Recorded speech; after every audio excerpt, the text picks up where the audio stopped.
विश्वासार्ह बातम्या फक्त तुमच्यासाठी। शिर्डी न्यूज 24, निर्भीड पत्रकारिता, लोकशाहीची ताकद, तुमच्या हक्काचा आवाज। शिर्डीतून एक मोठी वैद्यकीय यशाची बातमी। श्री साईबाबा संस्थांच्या हॉस्पिटलमध्ये 15 किलो वजनाची आणि 32 सेंटीमीटर आकाराची पोटातील गाठ यशस्वीपणे काढण्यात आली आहे। जळगावच्या 46 वर्षीय महिलेवर ही जटिल शस्त्रक्रिया डॉक्टर रणजित भोजने यांच्या नेतृत्वाखाली पार पडली। आयुष्यमान भारत योजनेअंतर्गत ही शस्त्रक्रिया पूर्णपणे मोफत करण्यात आली असून रुग्णाची प्रकृती सध्या समाधानकारक आहे। या यशाबद्दल वैद्यकीय पथकाचे सर्वत्र कौतुक होत आहे। सदर रुग्ण मालाबाई राठोड, राहणार जळगाव, वय वर्ष 46। सदर रुग्णाला मागील 2 वर्षापासून पोटाचा आजार होता। पोटाची साईज हळूहळू वाढत चालली होती।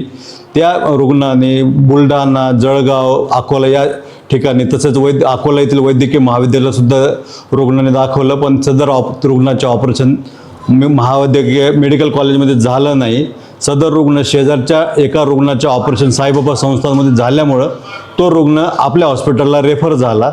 इथं आल्यानंतर त्यांनी डॉक्टर भोजने यांना ते ऑपरेशनसाठी भेटले। भोजने सरांनी त्यांना व्यवस्थित सल्ला दिल्यानंतर सदर रुग्णाचे पूर्ण ऑपरेशन महात्मा फुले प्रधानमंत्री योजनेमध्ये पूर्णपणे मोफत झालेले आहे। सदर रुग्णाला जवळ 15 ते 20 किलोची गाठ काढण्यात आलेली आहे आणि ऑपरेशननंतर सदर रुग्ण व्यवस्थित ठणठणीत बरा आहे। मालाबाई राठोड ही रुग्ण जेव्हा आपल्या हॉस्पिटलमध्ये आली होती तेव्हा त्यांना बाहेरून रेफर करण्यात आलं होतं की त्यांना ओव्हरियन कॅन्सर विथ मॅलिग्नंट असायटिस आहे आणि आम्ही एक जोखीम पत्करून हे ऑपरेशन करायचं ठरवलं होतं। तर त्यांचं सायटोरिलेटिव्ह सर्जरी आम्ही करण्याची ठरवली होती आणि ती खूप थोडं कठीण होतं आमच्यासाठी, कारण की रेट्रोपेरिटोनियल स्ट्रक्चरला पूर्ण ती गाठ अटॅच होती।